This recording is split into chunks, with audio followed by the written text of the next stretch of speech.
my shoulder, the fighting man says Wilder at Wembley, boom. And then this devil on my shoulder, the manager hat, says, what's best to guide my career? So it's playing devil's advocate, putting them together and seeing what works out best for my career. Do you know what I mean? But So- Wilder at Wembley. It depends. I think if it's pushed that way, it has to happen. And I just think I'm going to do things my way, innit? If Wilder works, we're going to make it happen. If Wilder isn't the right opponent for next year, then we'll put it back on into 2019. But I'm just going to do things my way. People just can't rush my career. That's one thing I've learned, is that I've got a career, I need to map it out. I'm going to take fights at the right time for me. And yeah, if it's next year or the year after or the year after, when I fight him, I'll be in a position to beat him. I find it funny when you say, even though you're world champion, people don't rush. I don't want people to rush my career. Like, you're still learning. I'm thinking, you're the top. Main man, made man here. Y'all know how I get down. We talking boxing. So I'm looking at the heavyweight division, and I'm saying to myself, you know, there's a lot of unknowns of what's going to happen over the next coming months. Truth be told, I don't know if we are going to get Tyson Fury versus Deontay Wilder next. I'm listening to how Tyson Fury is talking, and I'm saying no. He's saying that he wants to take interim fights. He would like to make that fight for the summertime. He would like to bring it back to the UK. These things would take time to work out. Deontay Wilder clearly is on record saying that he wants it next. But once again, that's not a guarantee. Not to mention, this fight will have to go down on pay-per-view. And PBC has a lot of pay-per-views, a couple pay-per-views coming up. You got Adrian Bronner versus Manny Pacquiao in January. You got Errol Spence Jr. versus Mikey Garcia in March. Amongst those pay-per-views, are they willing to put on a Tyson Fury versus Deontay Wilder? I think that fight is bigger than those two possibly, but the fact is, do they want to keep gauging the consumer, if you will, to pay all of these pay-per-views? So I don't know if their fight is even next. Now, when you look at Anthony Joshua, right? We all heard the news that Derek Chisora versus Dillian White will now be shown on Showtime. The thing about Anthony Joshua, though I like to mess with him a little bit on this channel and to get up under the UK fan skin a little bit, y'all know it's all good. The thing is, the one thing I got to give him props for is his business acumen. The one thing I am a major fan of, and I made that well known, is that whenever fighters do not lock themselves into deals where they cannot move. We know Anthony Joshua was down with Showtime for a 6-fight deal prior to his Alexander Povetkin fight. Showtime put him on for 6 straight fights and was hoping to possibly close it with Deontay Wilder and Anthony Joshua. However, after that 6th fight, Anthony Joshua decided to leave Showtime and to sign over with DAZN. Now, the only fight that he was obligated to do with DAZN was the Alexander Povetkin fight. After that, he's on a fight-by-fight basis. I've been saying this for months. And I think that's smart, because Anthony Joshua is a humongous draw. And then he does not lock himself in nowhere. So he can make fights anywhere, anytime. People come to me and say, well, he can't fight there, he can't fight here. Anthony Joshua can do what he wants. Now, I will concede that the only network he cannot fight on is BT Sports, given the rivalry that BT Sports has with Sky Sports. And we know Anthony Joshua has extended his deal with Matchroom, and Matchroom has a exclusive deal with Sky Sports. So that's the only network that he possibly can't fight on. Any other network is fair game. And this would then force networks to dig deep in their pockets to lure Anthony Joshua to their networks. Now, the question I have for Anthony Joshua is that I believe that at this level in his career, at this point in his career, he's outgrown a lot of the European fighters. And it's time for him to properly make a splash in America. He wants the big money. He wants the big fights, allegedly. So guess what? This is where it is. And that's just being real. The only X factor there that he can get away with, if Eddie Hearn is smart and actually want to win some American respect, and this is the thing that I do not understand why he did not do. You want to win the American respect, and you want to do it without having to compromise AJ, the answer is very, very simple. All he had to do was bring over Luis Ortiz. Luis Ortiz has definitely shown that he is willing to leave, whether it's Showtime, whether it's Al Heyman, it don't matter to Luis Ortiz. He was willing to pull himself off the undercard of Wilder and Fury to go and face Dillian White. Luis Ortiz has signed to Matchroom before, and take in mind, Luis Ortiz was going to do this against the advice of his own people. If people don't think that Luis Ortiz would have signed on to fight on whether it was DAZN, Sky, wherever, you tripping.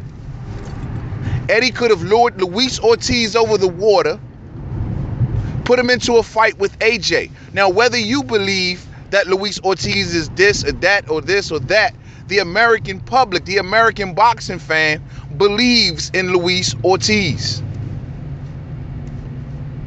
A victory by either Dillian White or Anthony Joshua over Luis Ortiz would have brought tremendous respect to that fighter. Anthony Joshua, I would think that would have been the way for him. Beat Luis Ortiz, and then you win the American public's respect. Maybe not the whole respect because you ain't fought Wilder, but it would make people start to look and say, well, you know what? Maybe all of this stuff I've been saying about him is wrong. Maybe this dude is, you know, he's not a coward. He does want the dangerous fights. It would make people believe in him more. It would have made major inroads. Now, this could have even went down on DAZN for Eddie Hearn's sake, or it could have went down on Showtime. Because Anthony Joshua ain't locked into nothing. Not to mention Showtime, when they let Anthony Joshua go, Steven Espinoza, I don't have the quotes in front of me, but there was no hard feelings. There was no hard feelings between Showtime and Matchroom and Steven Espinoza and Eddie Hearn. And nah, they were just like, look, man, we built them here in America. We have the best competition for him. We can give him the best promotion here in America, and we hope to bring him back, especially to do a fight with Deontay Wilder. The fact of the matter is, Eddie Hearn needs to understand something. If he's going to try to make Joshua versus Wilder, it cannot happen on DAZN. It's just not going to happen. I think the best route for Anthony Joshua will be to come back to Showtime. And I think they'll welcome him with open arms. Because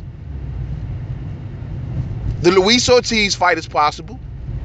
But most importantly, the Deontay Wilder fight is very possible. Both of those fights will give you major American support, will help you splash into the American pay-per-view market. Very possible. Now, in the Tyson Fury fight, well, that's going to be tough to make, whether it's DAZN or whatever, just because of the rivalry between Sky Sports and BT Sports. These two entities are shown in the same country. They are rivals. I think that is the harder fight to make. People think that it's because of Tyson Fury's style, which I do think gives Anthony Joshua a bit of problems. But the main reason is because of Tyson Fury's affiliation with BT Sports and Frank Warren. This is the reason why Eddie Hearn wanted to sign Tyson Fury in the beginning. It's just that he wasn't willing to give Tyson Fury Anthony Joshua right off the bat. He wanted to get paid off Fury first. Fury wasn't willing to play ball like that. Fury was saying, no, I want AJ in a 50-50 fight. That's something that Eddie Hearn was not willing to give up. But he knew if he could have brought Fury to Matchroom, it would have just made that fight easier to make. That was the fight that Eddie Hearn always wanted. People don't understand. Everyone believes that it was the Wilder fight. No, the Wilder fight was coming second behind Tyson Fury at one point, once upon a time. The fact is, Tyson Fury did not sign with Matchroom upon his return. So now, once again, I believe that Anthony Joshua's best course of action, given that he is not locked in, and yeah, he may have good business relationships with DAZN, but the one thing I do recall Anthony Joshua saying when he left Showtime, business is not about loyalty. You can go up and look up the exact quote, but he said business is not about loyalty. There's no hard feelings. It's just what's best for my career. And the best move for Anthony Joshua's career, as far as from a financial standpoint, from a recognition standpoint, from a legacy standpoint at this point, would be to come back to Showtime.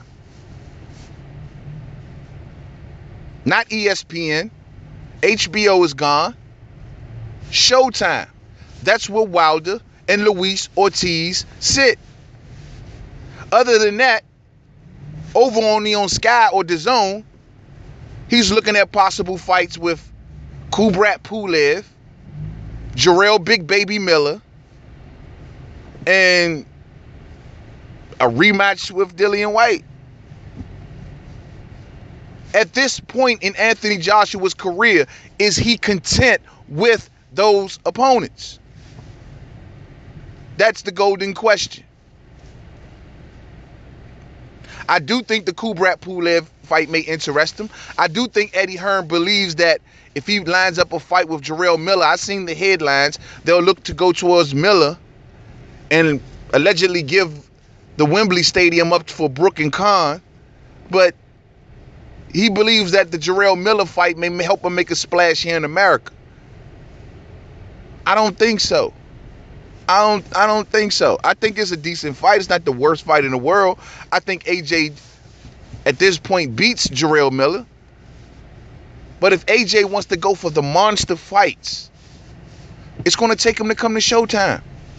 That's just being real. Even if they choose to face Miller next, after which he's still going to have to look at thinking about coming to Showtime. And you as a boxing fan should care less. Don't matter what network he's on, as long as he's getting the good fights, right?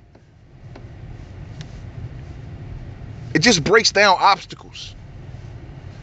It just breaks down obstacles.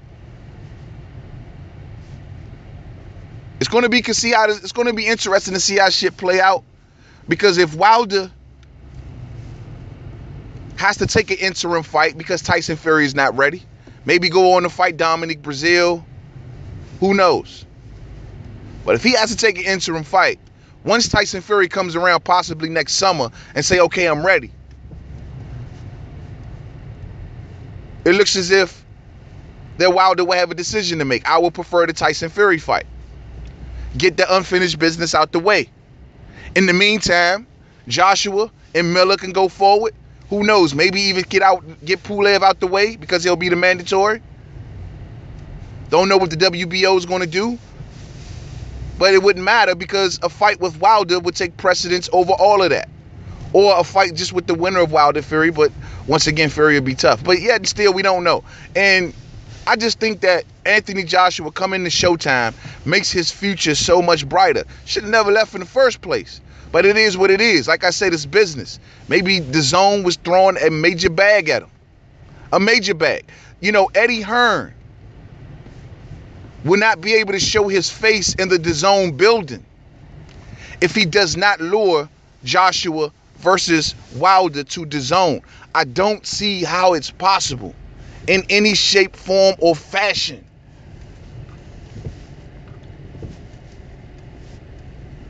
DAZN wants the American audience. That's just their objective. So in that case, You either talking Luis Ortiz, they're going to try to maybe do Jarrell Big Baby Miller, but the fight that they want is Wilder Joshua. And Eddie Hearn does not have a way to make that happen. But guess what? Maybe Al Heyman can. I don't know. Maybe Showtime and DAZN could do a partnership. I don't know. I mean, actually, I stand corrected. Now that I think more into it, DAZN and Showtime couldn't do business together. They just can't. Because DAZN is subscription based, where you sign up for subscriptions. They are not interested in the pay-per-view model. Hence you see Canelo Alvarez not fighting on pay-per-view anymore. And Showtime and PBC, whom Wilder fights for, they're still into the pay-per-view model. So that's a no-go. DAZN and Showtime will not be doing business on that level. So it looks as if that makes the scenario even more likely that Joshua will have to leave DAZN, get down with Showtime to work on pay-per-view. And do you know the amount of money that will come on a pay-per-view partnership between Showtime and Sky Sports? If he moved 1.5 with Klitschko in the UK, what would he do with with Wilder in the UK? What would that here? They would charge $85, $95 a pop for that fight in America.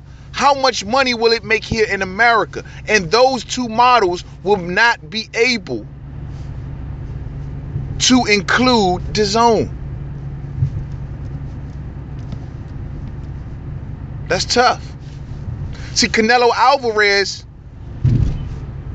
his fights on DAZN are not shown on Sky main events or pay-per-view. He doesn't have an exclusive deal. That's Golden Boy. His only obligations are to DAZN, where they can make him subscription based.